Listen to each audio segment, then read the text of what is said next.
ইমানদারের জীবনে বিপদ আপদ কেন আসে? ইমানদারের জীবনে বিপদ আপদের ক্ষতিকর কোনো দিক নাই যদি সে ধৈর্য ধারণ করতে পারে। কিভাবে?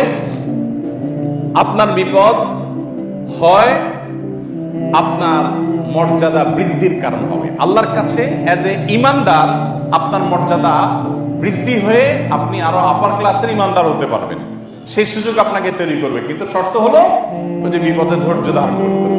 ধৈর্য ধারণ করা মানে কি? ধৈর্য ধারণ করা মানে হলো এর মধ্যে কোনো কল্যাণ আছে, আলহামদুলিল্লাহ আমি মেনে নিলাম, দিল থেকে আমি মেনে নিলাম। ধৈর্য ধারণের বিভিন্ন টাইপ আছে।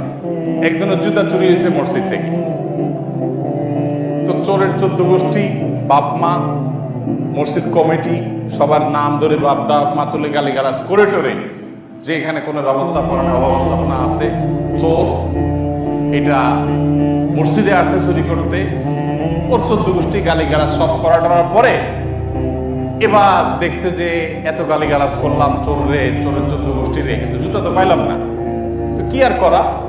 এবার শেষে বলতেছে থাক আল্লাহর জন্য সবর করো। এই টাইপের সবর আমরা অনেকেই করি, আছে না? এইটা কি সবর? আপনি সব ভাঙচুর করে গালিগালাজ করে যখন দেখলেন যে কোনো লাভ তো হলো না, এবার জায়গায় আসছেন, হুঁশ ফিরে আসছেন, এবার বললেন ঠিক আছে আল্লাহর জন্য সবর করলাম। এটা কি আল্লাহর জন্য সবর হবে? সবর তো বহুত আগে ভেঙে গেছে। ইন্নামাস সবরু ইনদা সাদমাতিল উলা, নবীজি সাল্লাল্লাহু আলাইহি সাল্লাম বলেছেন যখন প্রথম ধাক্কাটা খাবেন, প্রথম চাপটা খাবেন, শকটা খাবেন, আরে চান্দিরা কিন্তু তখন গরম হয়ে যায়।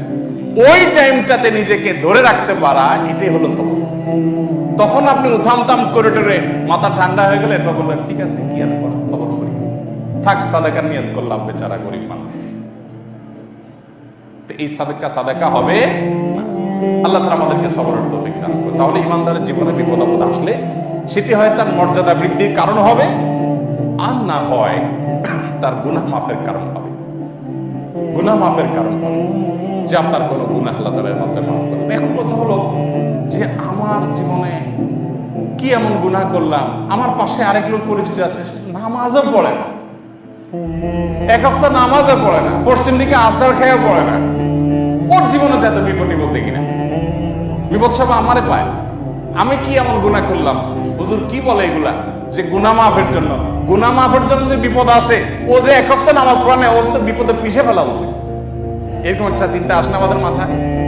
আরে ভাই, আল্লাহ রাব্বুল আলামিন সবার গুনাহ তো মাফ করবেন না, হয়তো ওর গুনাহ মাফ করবেন না, ওর পাপের প্রায়শ্চিত্ত আখিরাতে তাকে নিতে হবে, এই জন্য তাকে করতে দিচ্ছেন অন্যায়। এটা হাদিস আসছে নবী করিম সাল্লাল্লাহু আলাইহি সাল্লাম থেকে যে কিছু মানুষ আছে জীবনে কখনো সে কোনো খারাপ কাজ খুব বেশি করে নাই, শুধু ভালো কাজ করছে সারা জীবন।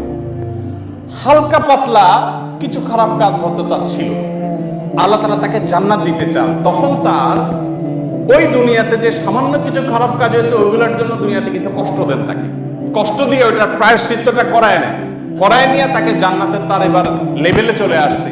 যা ছিল অপরাধ এগুলো তো দুনিয়াতে প্রায়শ্চিত্ত পেয়ে গেছে, এবার তাকে জান্নাতে দিয়ে দেন। আর এর বিপরীতে কিছু মানুষ আছে তার জীবনে কোনো ভালো কাজ নাই, শুধু গুনাহ আর পাপাচারে বোঝা। ভালো কাজ আছে অল্প স্বল্প কিছু আছে, এই অল্প স্বল্প কিছু আছে কিন্তু খারাপ কাজের পাল্লা ভারী, আল্লাহ তাকে জাহান্নামে দিতে চান যেহেতু খারাপ কাজের পাল্লা ভারী। এই জন্য ভালো কাজ যে দু চারটা করছে ওইগুলোর জন্য দুনিয়াতে আল্লাহ কিছু সুখ শান্তি টান্তি দিয়া ওর সেগুলা রিকভার করে এবার তার আখিরাতে তার প্রোফাইলে মন্দ কাজ ছাড়া কিছু নেই, ভালো কাজের বিনিময়ে তো দুনিয়াতে পেয়ে গেছে, এবার সোজা তাকে জাহান্নামে দিয়ে দেন।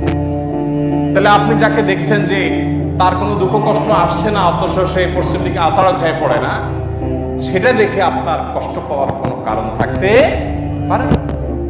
ইমানদারের জীবনে হারাবার কিছু না যদি সে সবর করতে পারে। আল্লাহ আমাদেরকে সবর করার তৌফিক দান করুন।